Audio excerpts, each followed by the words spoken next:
figure reviews, toy hunts, unboxing and rankings, unboxing and displays, etc.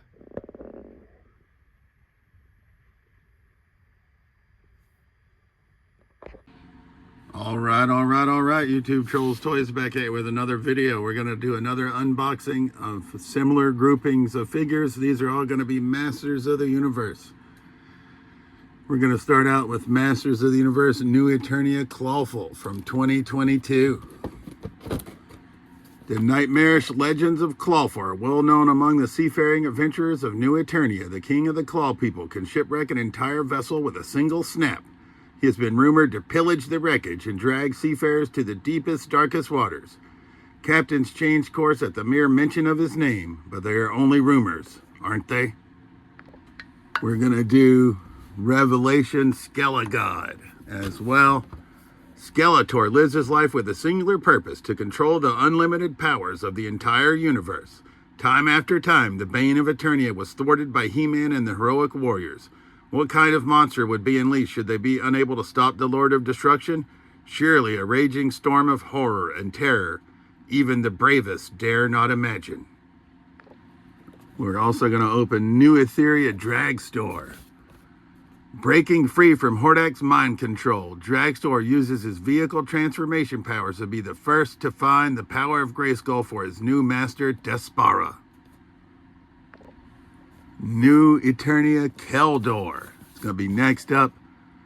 Evil apprentice of Hordak. Behind his master Hordak's back, Keldor summons the power of the greatest force of the universe, destroying both himself and the mighty fortress, Castle Grayskull. And we're going to finish off with New Eternia Mantenna. It's going to be our 5th figure. Evil spy with the pop-out eyes. The evil horde spy scouts New Eternia for the lost pieces of Castle Grayskull. So as always, we're going to unbox these figures, take a quick look at them, and then we're going to rank them from our least favorite to our favorite, understanding that we like them all. Hence, that is why we purchased them. All right, we've got Clawful out of the package. And he comes with his scepter and the claw, but I don't know that that's going to stay in there very well. We're going to have to figure that out a little bit better. That's sort of, yeah, we'll see. But then he also has other things we're going to get him equipped with. Shield, vest, looks like an arm gauntlet, and then back piece. All right, we've got Clawful decked out with his gear. We put his vest on, we put his arm gauntlet on, we put his back piece on. I don't think he needs the shield personally, so we're not going to use it. But yeah, he doesn't hold his scepter the best, in all honesty, with that claw hand. But that's the way they're showing it, so that, I guess I'm going to have to make do with it. Maybe we can get it right there in the pincher. I may have to use a rubber band or some of that nature, but it's a little bit loose. But there's Clawful, New Eternia Clawful from 2022. He's quite badass. I do like him, obviously, hence why we purchased him. I love the Masters of the Universe figures. Still have to go back and watch the cartoon. All right, up next from Revelation, we have Skelegod. And he comes with a sword. He comes with a magic or flame effect, whatever you want to call it, and he comes with gripping hand. So we're going to have to change this out for a gripping hand. We're going to put this effect over this hand, I believe. But we'll get the gripping hand changed out and the sword applied. All right, so one thing I noticed about this figure I do like is he's got the little weighted bits at the bottom of the cape so that it hangs nicely, which I appreciate. I do like the way this figure looks. I know Revelation was not popular. That's why you can get this figure cheap, which we did. But I think he's pretty menacing looking. Can we get him to stand up? His feet are not the most I mean, he's got big ass feet. He should stand, but I'm struggling. All right, Skelegod. There we go. And like I said, we removed one open hand and put on the gripping hand so we could get the sword applied. His head, let's see if we can get him. There we go. So there's Skelegod. Looking pretty menacing, I gotta say. That's just, oh, shambles, fig catastrophe, Tuffy got taken out. I think Sabu may have as well. All right, we might get you on a stand, Skelegod, just for the purposes of the video. Let's see if we can get you to stay like that. But that's figure number 2, Skelegod from Revelation. So we're moving along pretty well. I'm just getting my hand brace back on, pardon me. All right, we're gonna go next. We're gonna go Dragstor from New Etheria. So we're gonna get Dragstor out of the package. All right, so we've got Dragstor out of the package. Let me see if I can get the camera adjusted. There we go. He does come with an alternate wheel for the other hand and an alternate hand for the wheeled hand and a backpack. So we'll get Dragstor equipped. And I forgot about Dragstor, but the backpack also turns into a weapon, right? He can whip it off and bam, he's ready to go.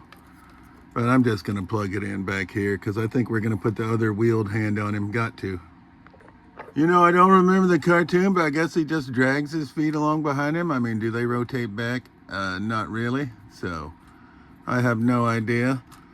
But, you know, we can get him posed like that. That'll be a different pose. We don't have a figure posed like that, obviously. So, once again, pretty cool looking. I do like the effects on the helmet.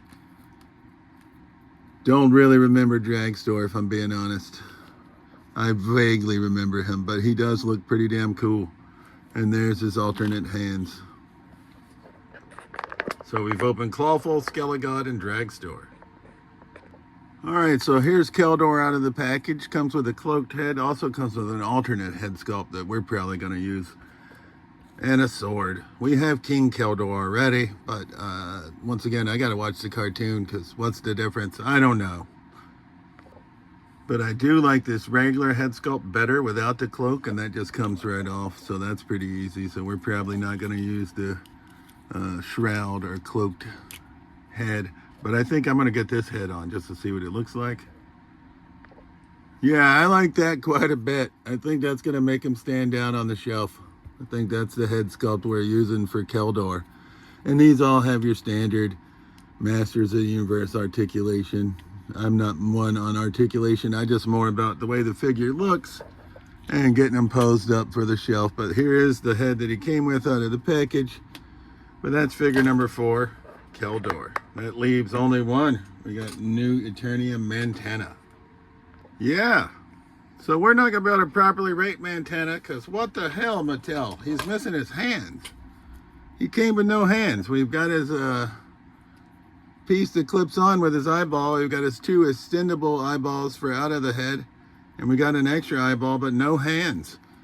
So, I mean, Mantenna would be badass other than that. I don't know how to change out his eyes. We'll have to figure that out as well. Yeah, so I did figure that out. The front of his head comes off so we can put in the bulging eyes. But we got no hands on Mantenna, which is shambles. I'm going to have to message Mattel. That's some craziness. All right, so we're going to rank him like he has hands, I suppose, because I really like him. Right, but this is tough. So Mantenna, we're going to pretend like he has hands and hopefully Mattel fixes it. I think Keldor is going to be 5th place. I'm not going to bother moving him. Keldor's 5th. We're going to go 4th. We're going to go Skelegod.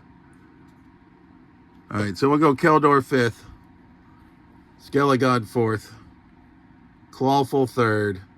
Dragstor 2nd. And assuming Mantenna gets hands, we'll make him 1st. But I can't believe that they shorted me hands. That's I missed a proton pack from Hasbro on the 3 3/4 Ghostbusters, and now we're missing an integral part for Mantenna, which is the hands. I don't know where they are, right? But like I said, Keldor with the alternate head sculpt is quite nice. Does make him different, but I already have King Keldor, so I think we're going to put him in 5th place. Skelegod is nice. I do like him, right? But yeah, it's just very hard because all these figures I like quite a bit. So we'll go Skelegod 4th, like I said. I still got to get a regular Skeletor, I guess. I got a Mumra Thundercats crossover. Can't believe I don't have a regular 7-inch Skeletor, but somehow I don't. Clawful's good. I just wish he held this weapon better. So that's why he's going to finish in 3rd. Dragstor, even though I don't remember him, he's badass looking. I love the fact that his backpack can turn into a weapon. I just don't remember. I'm going to have to rewatch the cartoon. Seems like he needs wheels for his feet. And then Mantenna would be badass, like I said, if he had hands. But as always, this has been Trolls Toys. I truly appreciate you watching my videos, and we'll see you soon. Peace. So, a slight update. I just got off with Mattel. I had to contact them. They don't have replacement hands for Mantenna, and they don't have a replacement figure. So, they're sending me the new MOTU Chronicles Battle Cat as a replacement for Mantenna. They offered several choices or a refund, but I don't have the Battle Cat. It's not even out yet. So I'll take that. I just put Dragstor's hands on him since we used the wheels from Dragstor. I tried to use Hordak Revelations hands, but they didn't fit. I might try to see if I can use Hordak. Hordak New Eternias, maybe. But Dragstor's seem to work. So just a slight update. That's what we're going to have to do with Mantenna. I mean, they're a different color. I guess I could paint them. I'm not that concerned. I just wanted him to be able to hold the blaster, and he had no hands. But I don't think it looks terrible, especially since we're getting a replacement fig. All right, peace out. Thanks.